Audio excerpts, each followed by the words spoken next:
Hi guys, welcome back to the channel. Myself Vinesh Kumar. और इस video में हम बात करने वाले हैं फैक्टर्स अफेक्टिंग वेपर प्रेशर। तो टॉपिक क्या है?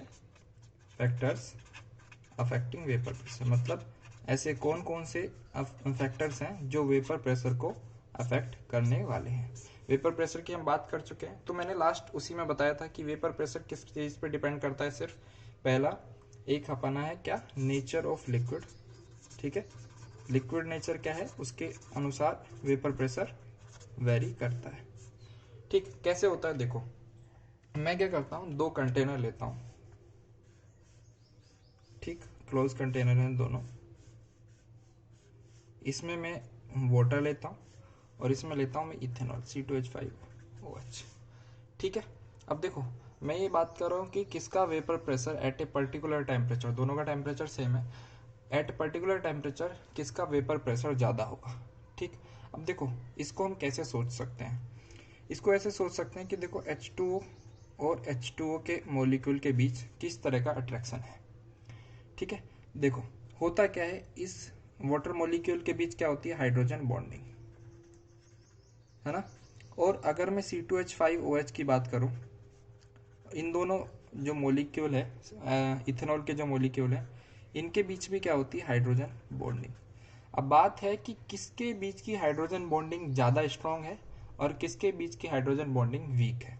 अगर मैं बात करूं वाटर मॉलिक्यूल्स की, तो हमको पता है कि देखो यहाँ पर ये भी हाइड्रोजन बॉन्डिंग करता है, ये भी हाइड्रोजन बॉन्डिंग करता है ना। और ये ऑक्सीजन के लोन पेयर्स भी हाइड्रोजन बॉन्डिंग में पार्टिसिपेट करते हैं बॉन्डिंग में। ठीक, तो ये मिनिमम 4 बॉन्ड बनाता है हाइड्रोजन बॉन्डिंग से। लेकिन अगर मैं C2H5OH की बात करूं तो it will be like this, है ना। तो एक तो बस ये कर पा रहा है, इस साइड से तो हाइड्रोजन बॉन्डिंग हो गई नहीं। तो मैं कह सकता हूं कि जो इथेनॉल मॉलिक्यूल है उसकी हाइड्रोजन बॉन्डिंग क्या होगी, वीक, और इसकी हाइड्रोजन बॉन्डिंग क्या होगी, स्ट्रॉन्ग। ठीक है, अब देखो इसके बीच की हाइड्रोजन बॉन्डिंग स्ट्रॉन्ग है, इसके बीच की हाइड्रोजन बॉन्डिंग वीक है। इथेनॉल के मॉलिक्यूल के बीच का जो हाइड्रोजन बॉन्ड है वो क्या है, वीक, मतलब उसको तोड़ना आसान रहेगा। इथेनॉल के मॉलिक्यूल्स को तोड़ना आसान रहेगा। तोड़ना आसान रहेगा मतलब उतने ही लिक्विड मॉलिक्यूल्स वेपर्स में कन्वर्ट हो रहे होंगे। समझ में आती है बात। अच्छा देख, जब इसके बीच का बॉन्ड आराम से हम ब्रेक कर सकते हैं, इसके बीच के बॉन्ड को ब्रेक करने में एनर्जी लगेगी ज़्यादा। अब इसके बीच के बॉन्ड को ब्रेक कर दिया मतलब ये आसानी से वेपर फॉर्म में कन्वर्ट हो जाएगा। अब वेपर फॉर्म में कन्वर्ट हो जाएगा, इसका मतलब इसका प्रेशर क्या रहेगा, ज़्यादा रहेगा। तो we can say from here partial pressure of H2O and partial pressure of C2H5OH। तो बताओ किसका ज़्यादा रहेगा, किसका प्रेशर ज़्यादा रहेगा, इन दोनों में से किसका प्रेशर ज़्यादा रहेगा, इसका प्रेशर ज़्यादा रहेगा। क्यों? क्योंकि इसके बीच की बॉन्डिंग वीक है, इजीली उसको तोड़ा जा सकता है और इसी वजह से वो इजीली वेपर फॉर्म में कन्वर्ट हो जाता है। समझ में आती है बात, बिल्कुल क्लियर है। अब मैं इस पर थोड़ा सा एक एग्जाम्पल अगर तुम्हें लूँ, है ना, एक एग्जाम्पल तुम्हारे लिए करते हैं हम। पहला एग्जाम्पल है कि मैं 3 प्योर लिक्विड लेता हूँ, उनके सॉल्यूशन है C2H5OH, फिर इथाइलिन ग्लाइकोल का नाम सुना होगा तुमने, CH2OH, और एक होता है ग्लिसरॉल, है ना। ये सॉल्यूशन चैप्टर में हम बहुत पढ़ने वाले हैं, ग्लिसरॉल, इथाइलिन ग्लाइकोल। ठीक है, बिल्कुल क्लियर है। अब ये बताओ कि अगर मैं यहाँ पे वेपर प्रेशर का ऑर्डर पूछूं तुम लोगों से, क्या पूछूं, वेपर प्रेशर का ऑर्डर सबसे ज्यादा किसका होगा, सबसे ज्यादा किसका होगा, जिसके बीच का बॉन्ड वीक होगा। अब देखो यहाँ पे सिर्फ एक की हाइड्रोजन बॉन्डिंग हो सकती है, यहाँ पे दो दो ऑक्सीजन के साथ H लग रहे हैं तो ज्यादा हाइड्रोजन बॉन्डिंग होगी, यहाँ पे और भी ज्यादा है तो हाइड्रोजन बॉन्डिंग इसमें सबसे ज्यादा होगी। इसमें सबसे ज्यादा होगी मतलब इसके मॉलिक्यूल्स को ब्रेक करना बहुत मुश्किल होगा। अब यहाँ पे क्या होगा, इससे थोड़ा सा आसान होगा, लेकिन यहाँ पे तो और भी आसान हो जाएगा। तो वेपर प्रेशर सबसे ज्यादा किसका होगा, ए, बी और सी की बात कर रहा हूं मैं, तो ए का वेपर प्रेशर सबसे ज्यादा, देन बी, देन सी। ठीक है, इतनी बात आती है समझ में, बिल्कुल। अब देखो क्या करते हैं, तो हम कह सकते हैं कि वेपर प्रेशर जो है, vapour pressure is inversely proportional to the force of attraction between molecules। Liquid molecules के बीच का जो फोर्स ऑफ अट्रैक्शन है उसके इनवर्सली प्रोपोर्शनल है। ठीक है, अब देखो इस फोर्स ऑफ अट्रैक्शन के बेसिस पे हमने क्या किया, सब्सटेंसेस को दो पार्ट में डिवाइड किया, classification of substances on the basis of what, on the basis of vapour pressure, on the basis of vapour pressure. दो पार्ट में डिवाइड कर दिया, कौन कौन सा, एक वोलेटाइल एक नॉन वोलेटाइल। पहला क्या होगा, वोलेटाइल सब्सटेंस के बारे में पढ़ते हैं, है ना। दो पार्ट में डिवाइड किया सब्सटेंसेस को on the basis of vapour pressure. First is volatile substances. Volatile substances क्या होते हैं, वोलेटाइल सब्सटेंस होते हैं जो वेपर प्रेशर की डेफिनेट वैल्यू कुछ वैल्यू रखते हैं। ठीक है, तो मैं बोल सकता हूं सब्सटेंसेस हैविंग डेफिनेट वैल्यू मतलब कुछ ना कुछ वैल्यू तो होती है इनकी, पार्शियल प्रेशर वेपर प्रेशर कुछ ना कुछ होता है, definite value of vapour pressure. ठीक है, मतलब partial vapour pressure is not equal to 0, ये बोल सकते हैं। कैसे, कौन कौन से होते हैं जनरली, H2O हो गया, C2H5OH हो गया, CH3OH हो गया, है ना, फिर अपना C6H6 हो गया, बेंजीन। ठीक, टोल्यूइन हो गया। टोल्यूइन का क्या होता है अपना, ये ऐसे करके बनाओ बेंजीन और ऊपर से फिर अपना लगाते हैं CH3, है ना, मिथाइल ग्रुप। तो ये हो गया टोल्यूइन।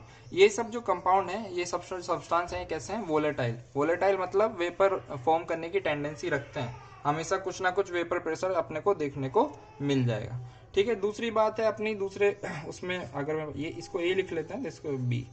दूसरा है अपना non volatile substance. Non volatile substance का मतलब है कि इनके ये जो सब्सटेंस हैं वो वेपर्स फॉर्म करने की टेंडेंसी नहीं रखते हैं, है ना।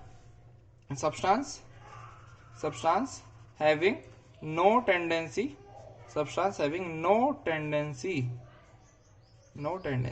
to form for vaporization तो मैं कह सकता हूं कि इनका वेपर प्रेशर कितना होगा, 0 के बराबर है, E0 will be equal to 0। ठीक है, तो जनरली इसका एग्जांपल क्या होता है, ऐसे जितने भी सॉलिड सब्सटेंसेस होते हैं ना, सॉलिड सब्सटेंसेस, उन सबकी टेंडेंसी क्या होती है प्रेशर क्रिएट करने की, वेपर प्रेशर क्या होता है उनका सबका 0। तो solids are assume to be non volatile.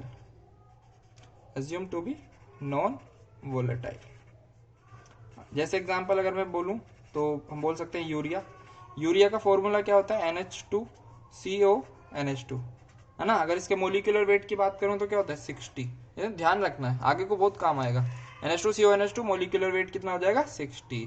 ठीक है, दूसरी चीज है अपनी ग्लूकोज का फॉर्मूला क्या होता है C6H12O6, इसका मोलिकुलर वेट कितना होता है 180। तो ये सब क्या है अपने नॉन वोलेटाइल सब्सटेंस है। और एक और एग्जांपल लिख लेते हैं, सुक्रोज जैसे हो गया। सुक्रोज का फॉर्मूला क्या होता है C12H22O11, मोलिकुलर वेट 342 होता है इसका। तो ये सब अपने को क्या करना है, याद रखना है। ठीक है, नेक्स्ट दूसरा फैक्टर की बात करता हूं। हमने पहला फैक्टर लिया नेचर ऑफ लिक्विड, दूसरे फैक्टर की तरफ चलते हैं। दूसरा फैक्टर क्या होता है, मैंने बताया था वेपर प्रेशर किस किस चीज पर डिपेंड करता है, nature of liquid and temperature. ठीक है, देखो होता क्या है, जैसे ही हम टेम्परेचर इंक्रीज करते हैं, टेम्परेचर को क्या किया मैंने, इंक्रीज। टेम्परेचर इंक्रीज करते हैं तो काइनेटिक एनर्जी क्या हो जाती है, इंक्रीज हो जाती है, सबको पता है ये बात, है ना। और उसके कारण जो मॉलिक्यूल्स के बीच का अट्रैक्शन है, अट्रैक्शन बिटवीन मॉलिक्यूल्स, वो क्या हो जाएगा, कम हो जाएगा, है ना। टेम्परेचर बढ़ाने से काइनेटिक एनर्जी बढ़ रही है, तो अपना जो मॉलिक्यूल्स है वो मूवमेंट बढ़ जाएगा, तो उनका अट्रैक्शन क्या हो जाएगा, कम हो जाएगा। और अगर अट्रैक्शन कम हो रहा है तो इसका मतलब वेपर प्रेशर क्या हो जाएगा, बढ़ रहा है, मतलब इजीली हम उन्हें वेपर में कन्वर्ट कर सकते हैं। सिंपली है, बिल्कुल समझ में आता है। अरे बहुत ईजी है, देखो टेम्परेचर बढ़ा, काइनेटिक एनर्जी बढ़ी तो अट्रैक्शन क्या होगा, कम हो गया। अट्रैक्शन अगर कम है तो इजीली वेपराइज कर सकते हैं हम उनको, मतलब वेपर प्रेशर बढ़ जाएगा। तो मैं क्या कह सकता हूं, vapour pressure is directly proportional to what, temperature. ठीक है, सिंपल सी बात है ना, इतना कंफ्यूज नहीं होना है किसी चीज में, समझे। अच्छा देखो, इसको बताने के लिए कि कैसे वेपर प्रेशर टेम्परेचर के साथ वेरी कर रहा है, एक साइंटिस्ट थे जिनका नाम था क्लॉसियस, है ना, क्लॉसियस क्लैपेन। तो उन्होंने एक इक्वेशन दी। तो चलो उस इक्वेशन की बात करते हैं। इक्वेशन क्या थी कि डी बाई डी टी, ये टेम्परेचर है, d by d T of natural log of vapour pressure will equal to delta H vaporization upon R T square, जहां पे आर क्या, गैस कांस्टेंट। ठीक है, समझ में आती है बात? बिल्कुल। तो ये क्वेश्चन थी। अगर मैं मान लो यहाँ पे एक बात पूछूं आपसे, बात क्या है कि मान लो वेपर प्रेशर और टेम्परेचर के बीच का एक ग्राफ खींचे, वेपर प्रेशर और टेम्परेचर के बीच का ग्राफ खींचे तो कैसा होगा? देखो, केमिस्ट्री में जनरली दो ही तरह के ग्राफ होते हैं, एक या तो स्ट्रेट लाइन, एक या फिर कर्वेचर। समझे? अब यहाँ पे देखो, स्ट्रेट लाइन कब होता है? स्ट्रेट लाइन ग्राफ तब होता है जब हमारा जो, जैसे हम y एक्सिस पे वेपर प्रेशर और x एक्सिस पे टेम्परेचर ले रहे हैं, अगर ये दोनों एक दूसरे के डायरेक्टली प्रोपोर्शनल हैं तो जनरली ग्राफ क्या होता है? एक स्ट्रेट लाइन। लेकिन अगर यहाँ की मैं बात करूं, क्या ये एक दूसरे के डायरेक्टली प्रोपोर्शनल है? नहीं है, तो मतलब ग्राफ कैसा होगा? कर्वेचर। अब देखो, और वो कर्वेचर भी कैसा होगा कि जैसे हमारा टेम्परेचर बढ़ रहा है तो वेपर प्रेशर क्या हो रहा है? वेपर प्रेशर भी बढ़ रहा है। ठीक है, और तो इसलिए ग्राफ कुछ इस तरीके से होगा। ठीक है, समझ में आती है बात? टेम्परेचर बढ़ रहा है, वेपर प्रेशर भी बढ़ रहा है। मैंने यहाँ पे बताया था टेम्परेचर इंक्रीज हो रहा है, काइनेटिक एनर्जी इंक्रीज हो रही है। समझे? तो इस तरीका का अपना ग्राफ कुछ रहेगा। समझ में आती है बात? बिल्कुल। अब देखो, मैं इस रिएक्शन को, इस इक्वेशन को थोड़ा सा सिंप्लीफाई करता हूँ। सिंप्लीफाई कैसे करूंगा? मैं क्या करता हूँ, इस डी टी को इधर ले जाता हूँ, तो ये क्या हो जाएगा? D of l n vapour pressure will be equal to delta H vaporize. Delta H vaporization क्या होता है? डेल्टा एच वेपराइजेशन का मतलब है एक मोल लिक्विड को एक मोल वेपर्स में कन्वर्ट करने के लिए जो एनर्जी लगती है उसी को हम बोलते हैं डेल्टा एच वेपराइजेशन। अब ठीक है, अब मैं क्या करता हूँ, दोनों का इंटीग्रेशन कर देता हूँ। ठीक है, ये तो अपना कट जाएगा, इतना तो इंटीग्रेशन आता होगा। ठीक है, अब देखो ये क्या हो जाएगा? नेचुरल लॉग वेपर प्रेशर है ना, इंडेफिनिट इंटीग्रेशन है, मतलब कोई लिमिट नहीं है। तो देखो टी स्क्वायर है, ऊपर जाके क्या होगा? टी टू द पावर -2, और इंटीग्रेशन कैसे करते हैं? +1 कर देते हैं और नीचे वही लिख देते हैं जो पावर में रहता है। तो डेल्टा एच ये हो जाएगा अपना माइनस आ जाएगा ना, minus delta H vaporization upon R T, plus indefinite है तो एक कांस्टेंट। ठीक है, समझ में आती है बात? तो देखो, ये हो गई हमारी सिंप्लीफाइड इक्वेशन। अगर मैं यहीं से आप लोगों से बोलूं कि मेरे को क्या करना है, एक ग्राफ खींचना है, किसके बीच में? लॉग ऑफ वेपर प्रेशर और 1 by टेम्परेचर के बीच में। हाँ, तो log of natural log of vapour pressure and 1 by temperature के बीच में ग्राफ खींचना है। तो मतलब मैं इसको ले सकता हूँ y, है ना, 1/t, मतलब ये, अब ये तो कांस्टेंट रहती है किसी भी लिक्विड के लिए, r एक गैस कांस्टेंट है, तो मैं इसको बोल सकता हूँ ये क्या हो जाएगा? -m × x + c। तो एक स्ट्रेट लाइन है with negative slope. Straight line with negative slope का ग्राफ कैसा होता है? सिंपल इस तरीके का। ठीक है, तो ये दो चीज थी। दो चीज क्या थी कि फैक्टर अफेक्टिंग वेपर प्रेशर। पहला फैक्टर क्या था? अपना नेचर ऑफ लिक्विड, जिसके बीच का force of attraction of molecules कम होते हैं, है ना, मॉलिक्यूल्स के बीच का फोर्स ऑफ अट्रैक्शन कम होता है तो वेपर प्रेशर ज्यादा होता है। ठीक है, उसी तरीके से अगर हम टेम्परेचर इंक्रीज करते हैं तो वेपर प्रेशर इंक्रीज होता है। तो ये दो मेन फैक्टर हैं जो अपने को ध्यान में रखने हैं। ठीक है, इस वीडियो में इतना ही रखते हैं। Thank you.